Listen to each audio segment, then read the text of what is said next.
Imagine going to a city and opening a tap where you hear nothing but a dry hiss. No water for your morning tea, no water for your showers, and no water for quenching your thirst. This isn't a scene from a Bollywood Hindi action movie, but it is a reality faced by millions today. Hello everyone, let me embark you on a journey from the barren landscapes of the moon to the parched fields of a small village in India, where I'll be mentioning about a technology that was earlier used for space exploration and how this technology can be used to serve the most pressing problem faced by millions today, that is water scarcity. In the 1990s, the biggest question that was debated between scientists was whether there is water on the moon or not. After Neil Armstrong landed on the moon in the year 1969, there were several missions that were sent to the lunar surface to explore signs of this precious resource. Unfortunately, there was no success. However, accidentally in the year 1994, there was a US spy satellite named Clementine, which was equipped with a radar. So it detected the first precursor signs of the presence of water molecules on the moon in the northern and southern regions of the poles, which is called as a permanently shadowed region. This is a region where the sunlight cannot reach. Now, why are we talking about this technology over here? And we can understand that Chandrayaan 1 mission in 2009 was the first mission ever in the history of space exploration to detect and confirm the possible signs of presence of water on the moon. So this technology changed the face of space exploration.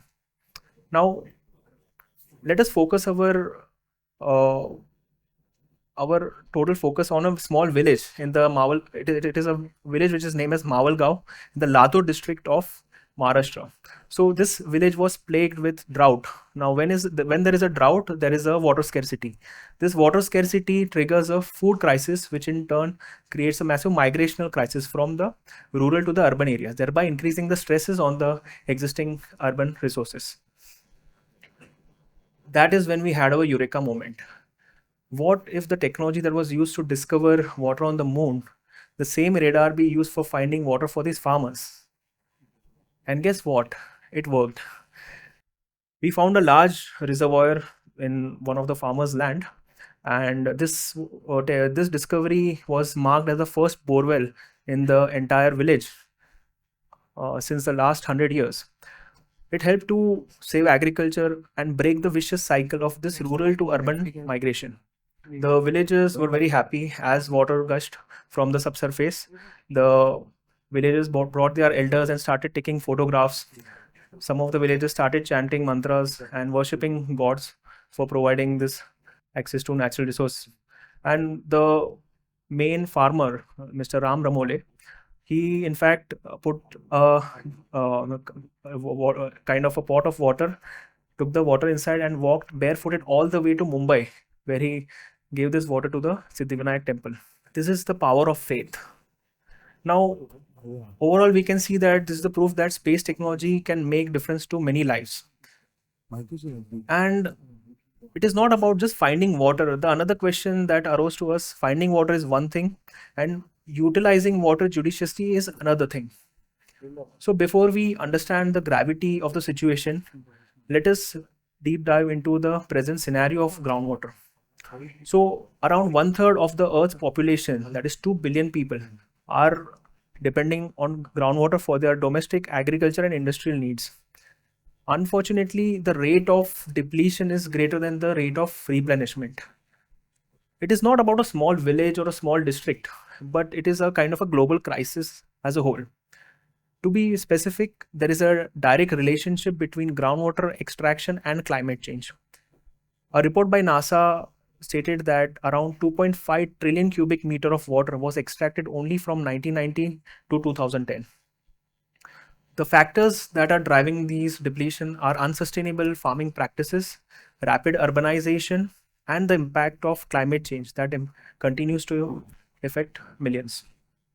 If we can see the global scenario, parts of northwestern USA, Africa, South Asia, The groundwater tables are plummeting at a staggering rate, and this has made hard for cultivating crops and providing clean drinking water to communities.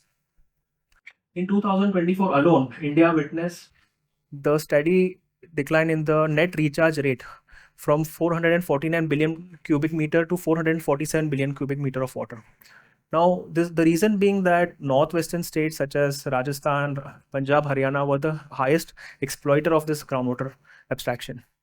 For this reason, we require urgent innovations to curb these challenges. One of the most important aspects that we discovered is our technology was used for extracting the groundwater. This is a kind of a destructive technology. How if we can micronize this technology to a level that it can be used for conservation? And how? That is detecting leakages in water pipeline networks. It will help the utilities to optimize the energy, water use efficiency, and economical losses associated with transmission and distribution of piped water resources. Therefore, we started our first project with Udaipur Smart City, and the pipeline that was connecting the largest artificial lake in India, that is the Jaisaman Lake, to the Titradi water plant. It was spread across 50 kilometers of pipeline area. We detected around 47 leakages, saved around 5,000 gallons of water per day, and directly impacted a population of 8 lakh citizens of Udaipur. Now, this is a kind of a game changer, as we can see the technology that was used to discover water on the moon is used for conservation of water resources in a city like Udaipur. The journey from the moon to village in Latur to Udaipur is a smart testament that technology is a powerful tool, but utilizing the technology is very important.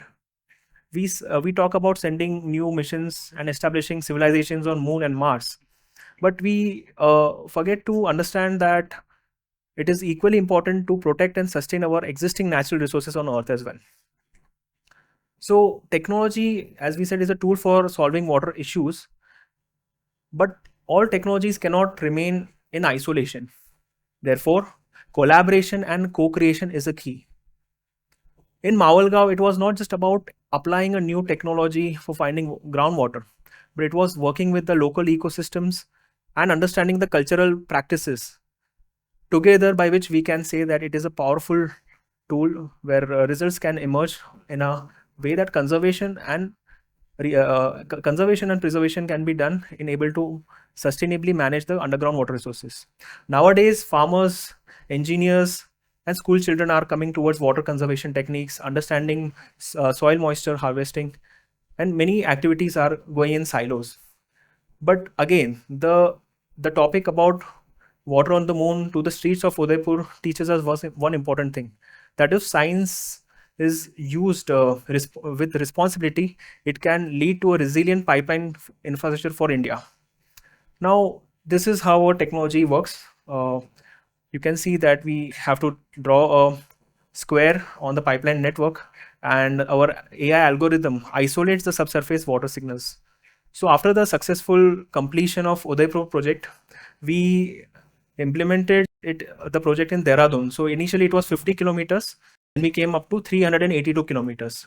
So this was a project with World Bank, JICA, Uttarakhand Pejal Nigam, and Deloitte, where around 652 leakages were detected. 1 lakh liters of water was saved daily. The impact, we were able to reduce the non-revenue water losses, that is the leak percentage, from 32% to 28%. 58,000 meter cube of water was saved, energy of 42,000 kilowatt hour was saved, and CO2 reduction in 30,000 kilograms was observed. If you talk about the energy and the revenue savings together, we were able to save around 10 lakh rupees for the government within 2 months. So the moral of the story is we don't need to be a scientist to fix the global problems concerning water. We can start with fixing leaking taps, using water wisely, and promoting and spreading awareness. Ultimately, water is not just a drop, it is a lifeline. So let's work together in an environment where innovation and conservation can co-create within itself. Thank you.